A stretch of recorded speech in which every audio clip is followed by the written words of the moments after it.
Imagine this. You're at a family gathering. Someone stands up to give a toast, and before they even finish their sentence, they go pale, their eyes roll back, and they crumple to the floor. The room goes silent. Everyone rushes over, and then 30 seconds later, that person blinks, looks around in confusion, and asks, "What happened?" Or imagine a different scene. A college student wakes up on a Saturday morning with absolutely no memory of the last 4 hours of the night before. Not fuzzy memories, not vague impressions, just nothing. A complete blank, a gap in their life story. Or perhaps the most haunting scenario of all, you're sitting beside a hospital bed. Your loved one has been in a coma for 2 weeks. The machines beep steadily. You lean close and whisper, "I love you, I'm right here." And you wonder, with every fiber of your being, can they hear me? Are they in there somewhere? These 3 scenarios all share something profound. A person whose brain has, in some way, gone dark. And today we're going to shine a light into that darkness. Welcome to Blossoming Brains, the podcast that uses scientific research to support lifelong learning. I'm your host, Dr. Vicki Draeger, and as a mother of 5 with over 30 years of teaching experience from preschoolers to graduate students working on their master's degrees, I've always believed that the most powerful thing we can do for ourselves and for those we love is to keep learning. And today, we're learning about something that touches every single one of us. What happens to our brains when we are unconscious? Not sleeping, not daydreaming, but truly and deeply unconscious. We're going to explore 3 distinct territories today. First, we'll look at what happens in the brain when someone simply faints. Second, we'll tackle a subject that's especially important for young people and their families. What does drinking alcohol until you pass out actually do to your brain? And third, I think this is the part that will stay with you the longest. We're going to explore the interior world of a person in a coma. What is it like in there?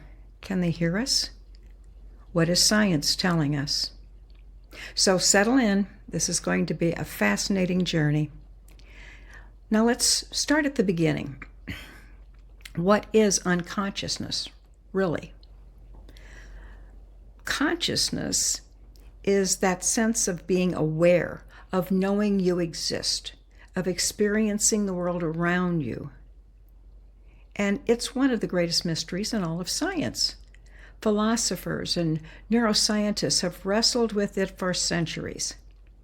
But at its most basic biological level, consciousness arises from neural activity in the brain, particularly in the cerebral cortex, which is the wrinkled outer layer of your brain that handles your most complex thinking. Now, when that activity is disrupted, consciousness can flicker out. And the most common everyday way that happens is through fainting, what doctors call syncope. Fainting is the sudden, temporary loss of consciousness, and it is more common than you might think. It accounts for roughly 1 to 3% of all emergency room visits. Most of us have either fainted ourselves or seen someone else faint. It can be triggered by the sight of blood, by extreme emotional stress, by standing up too quickly, by dehydration, or by being in a hot, crowded room. Then there's this.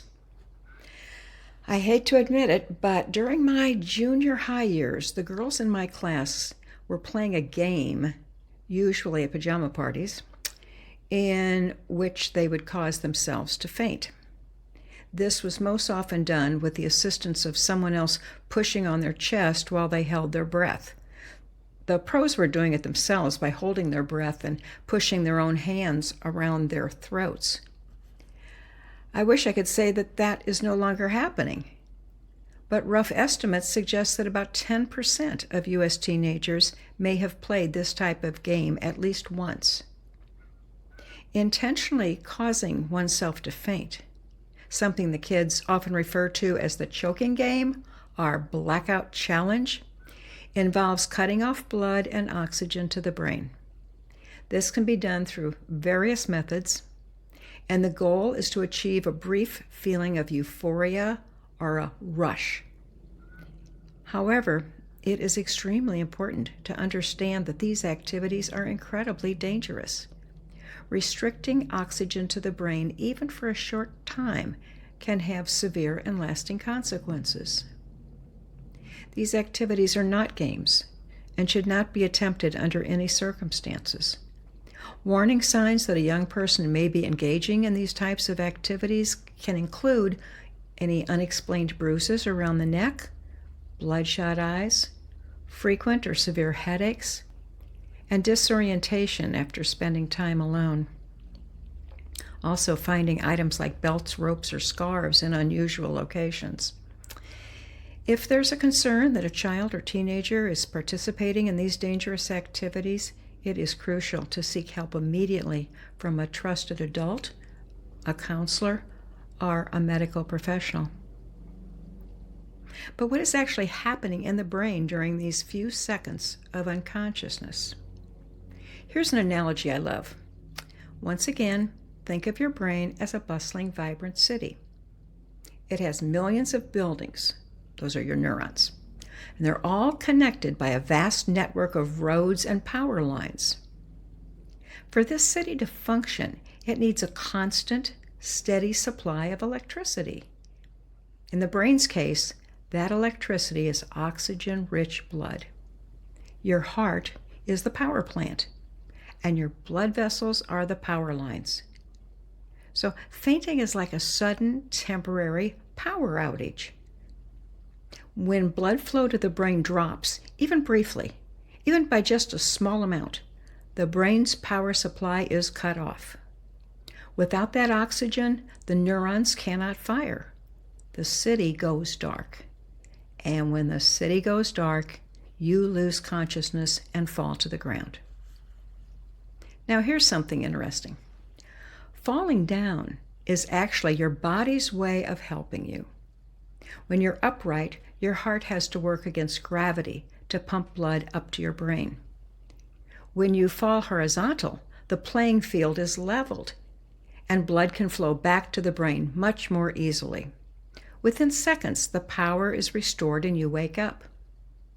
Here's something else that happens. Some young children experience something called cyanotic spells. The child, usually between 6 months to 6 years, with two being the peak age, will hold its breath until it faints. And it's triggered by extreme anger, pain, or frustration. And these spells don't cause brain damage or long-term harm. And it's also important to note that these children cannot control this reflex. Parents used to think that the child was misbehaving and intentionally holding their breath, but they aren't doing this on purpose. Once the child is flat on the floor, breathing returns. Interestingly, up to 5% of children can experience these. They usually last less than a minute, with full recovery within 2 minutes. These spells usually stop by age 4 to 5 without treatment. Some children who have breath-holding spells like this may be more likely to faint as adolescents or adults, but there's no risk of developing seizure disorders. Researchers at the University of Michigan's Center for Consciousness Science have been doing fascinating work to understand exactly what happens inside the brain during moments of unconsciousness. And what they found is remarkable. The brain doesn't just switch off like a light. Instead, its communication network fragments. Under normal, conscious conditions, different areas of your brain are constantly talking to each other, sharing information, coordinating activity in a beautifully complex, integrated way. So think of it as a symphony orchestra.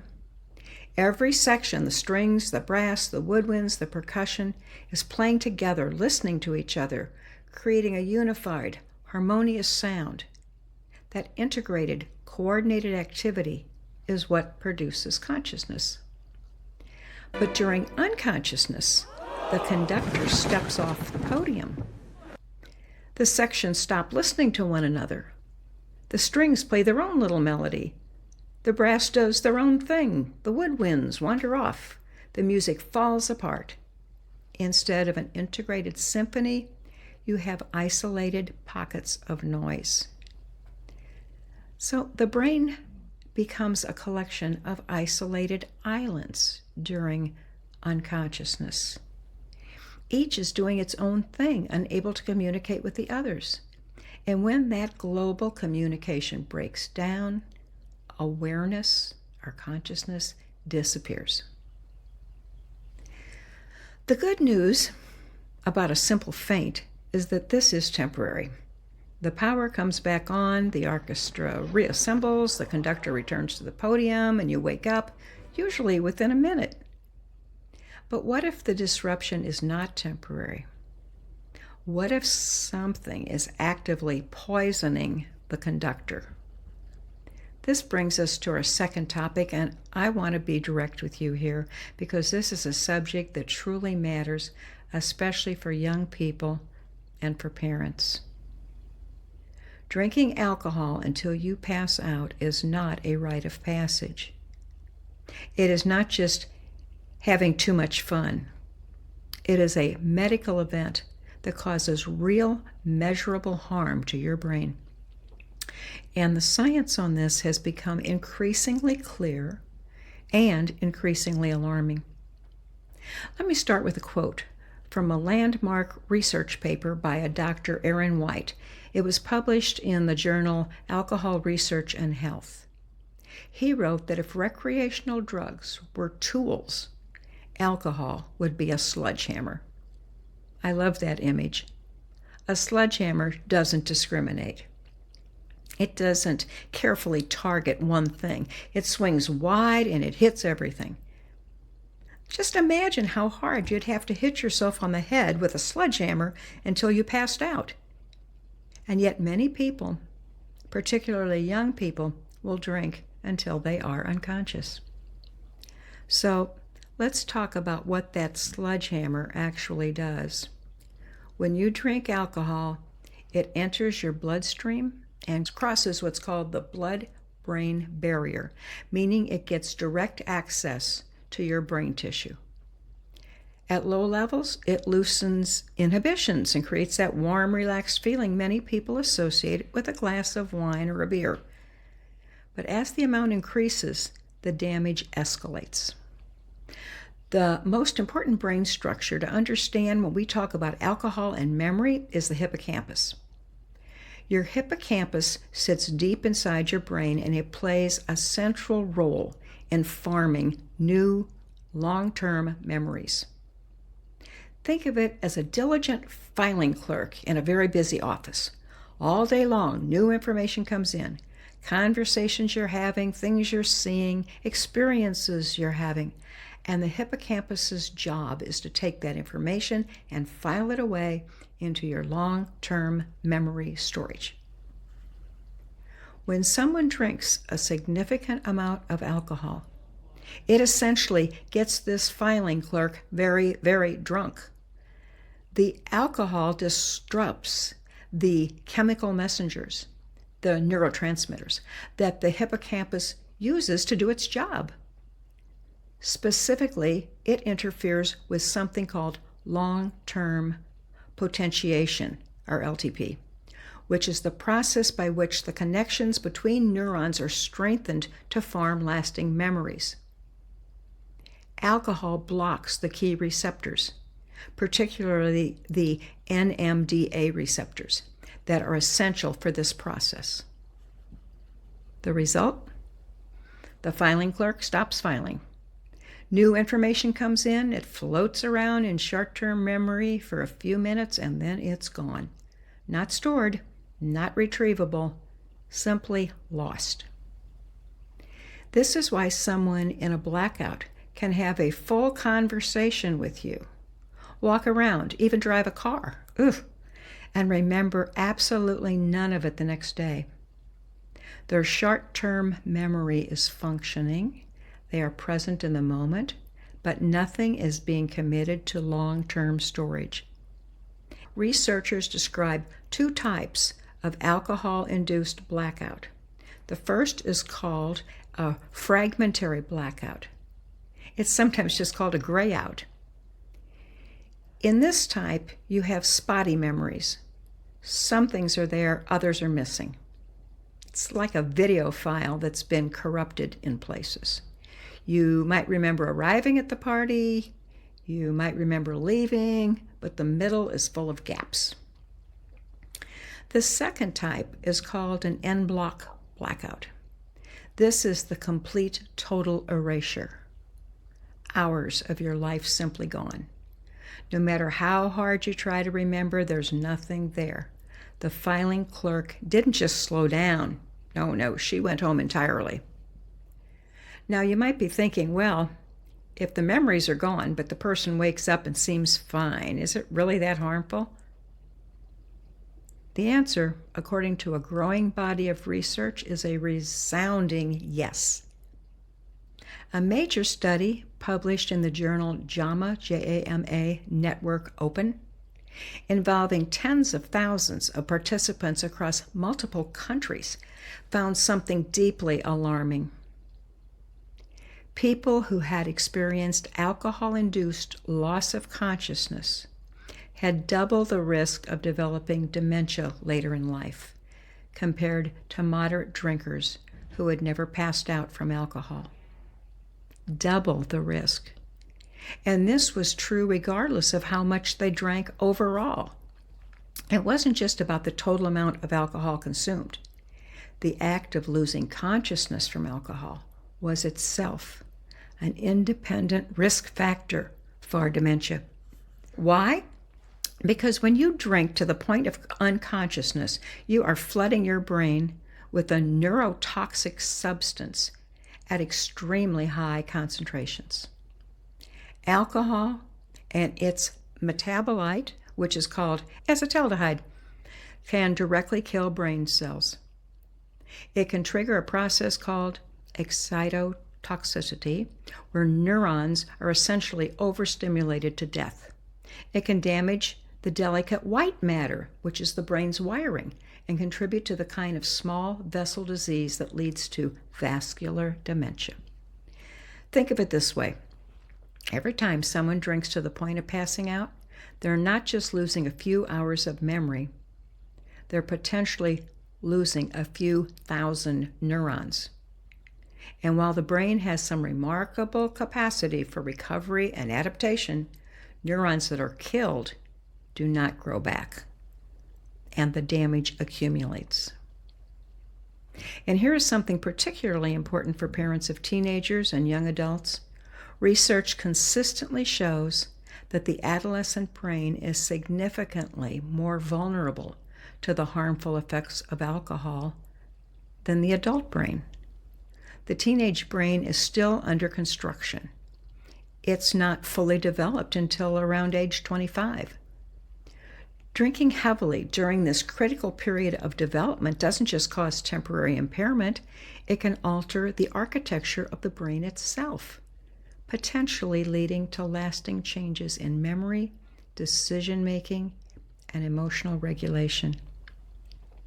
So the next time someone says, it's just a phase, kids will be kids, I want you to remember the sledgehammer. And I hope you will have a conversation with that youth or young adult that you're close to. Now we come to the part of today's episode that I find the most moving and the most scientifically astonishing. We're going to talk about the medical coma. First, let's understand what a coma actually is, because the word is often used loosely. A coma is a state of prolonged unconsciousness in which a person cannot be awakened. Their eyes are usually closed, but not always. They do not respond to stimulation. They cannot follow any commands. This is caused by significant damage to the brain, typically from a traumatic brain injury, like a car accident or a fall, or from a stroke, from cardiac arrest, or from other serious medical events. Doctors use a tool called the Glasgow Coma scale to assess the depth of a patient's unconsciousness. It measures three things: eye opening, verbal response, and motor response. A score of 15 means you're fully conscious. A score of 3, which is the lowest possible, means you're in the deepest possible state of unresponsiveness. From a coma, a patient may progress through several stages.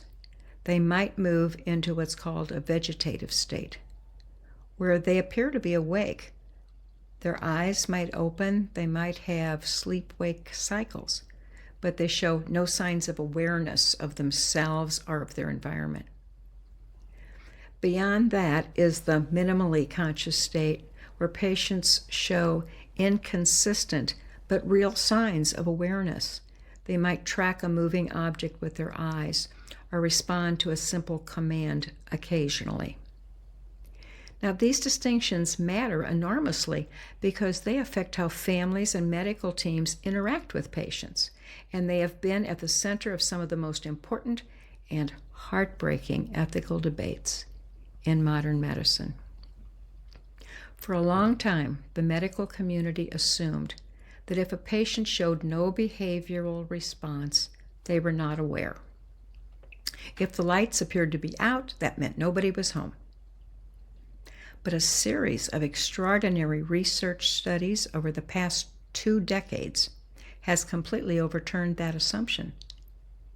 The breakthrough began with the work of researchers using functional MRIs, which allow scientists to see which areas of the brain are active in real time. In a series of studies, researchers asked patients who were behaviorally unresponsive, patients who by all outward appearances were in a vegetative state, to imagine performing a physical task like playing tennis or walking through their home. And something remarkable happened. In some patients, the brain lit up.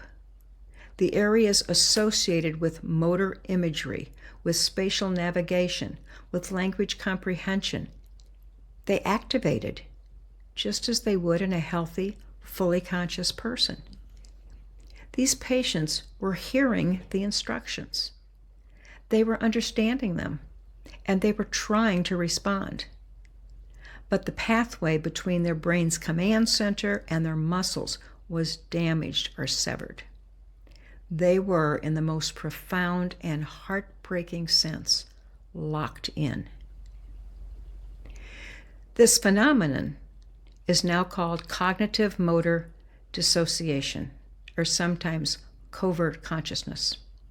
And a landmark study published in the New England Journal of Medicine in 2024, and this is one of the most prestigious medical journals in the world, found that as many as 1 in 4 patients who appeared completely unresponsive were actually demonstrating this hidden consciousness.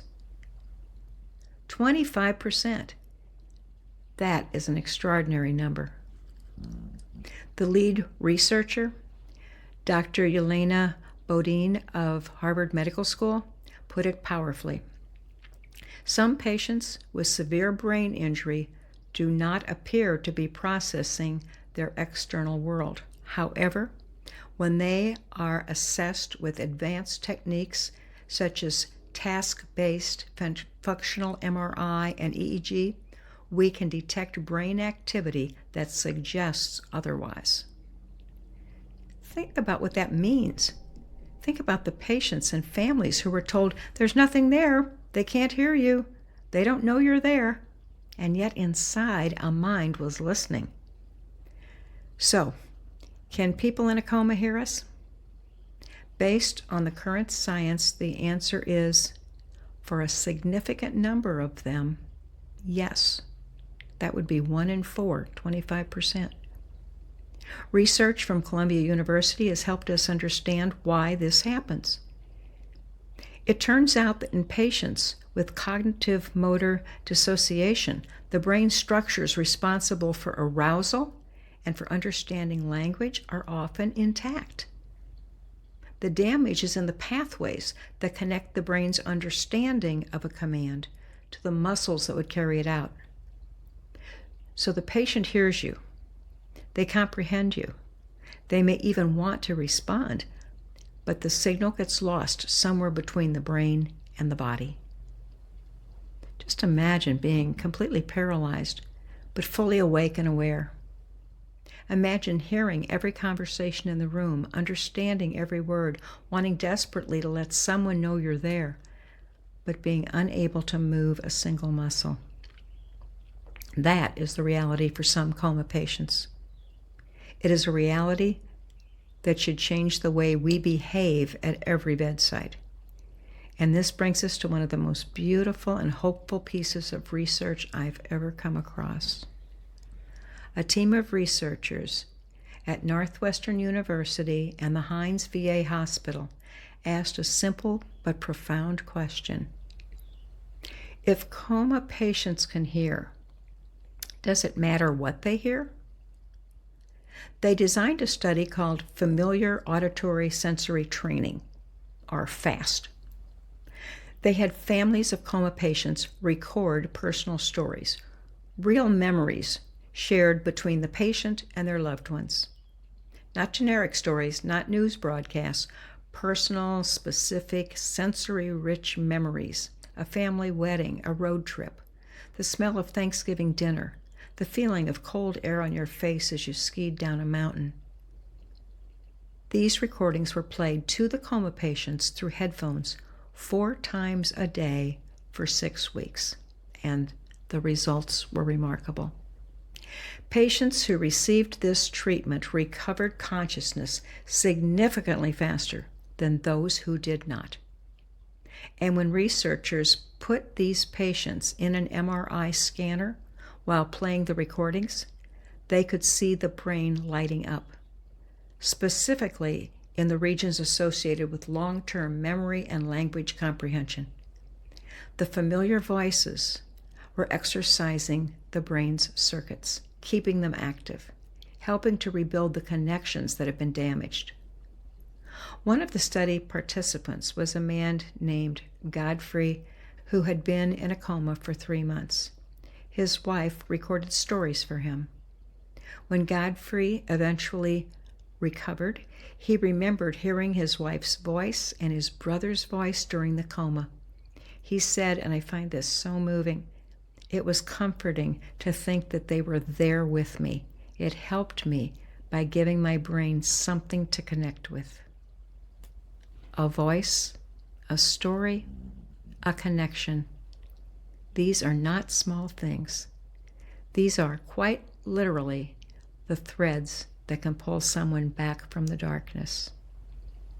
I want to ask your brain to do 3 small things that make a big difference. Follow this podcast, like this episode, and subscribe. When you follow, like, and subscribe, your app saves Blossoming Brains for you and reminds you when new episodes come out. Follow so you can find the podcast again. Like so the apps know this episode was valuable. Subscribe so your brain gets a gentle reminder to keep growing with us.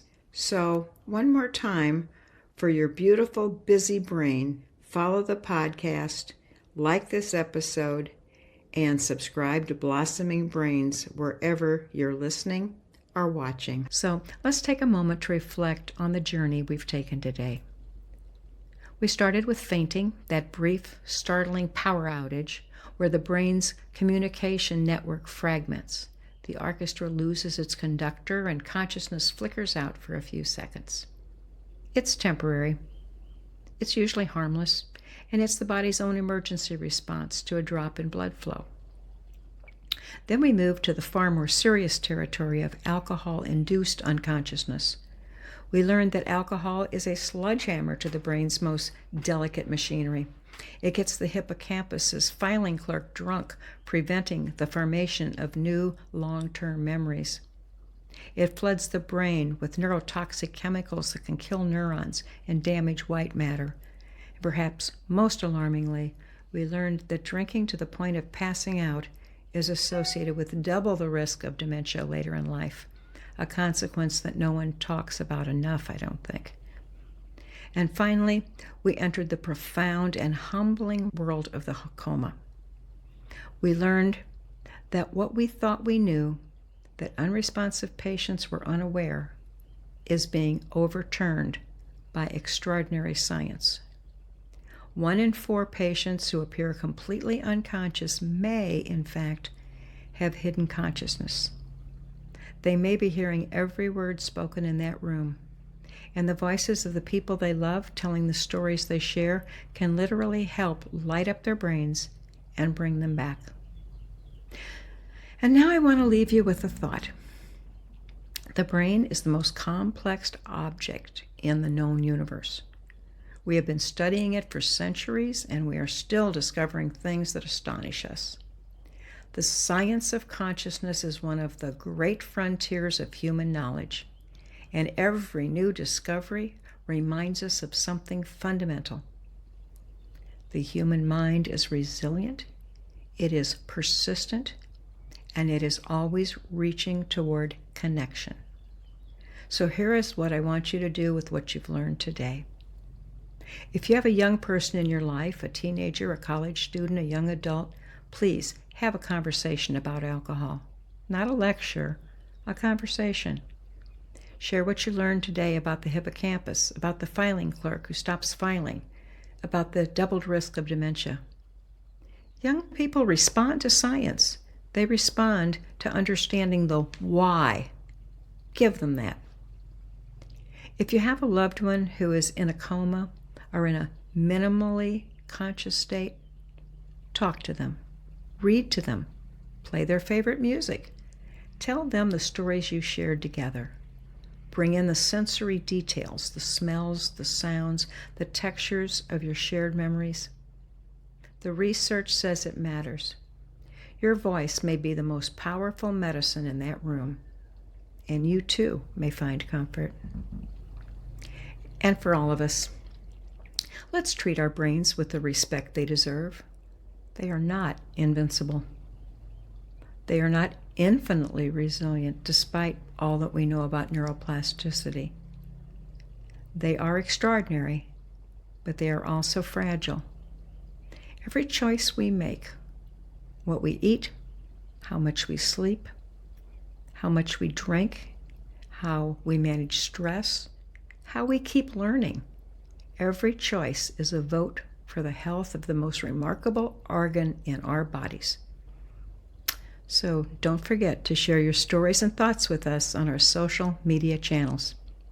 You can find references for today's podcast at my website, vickidraeger.com. Now until next week, thank you for joining me on this episode of Blossoming Brains. And don't forget to keep learning, keep growing, and keep blossoming.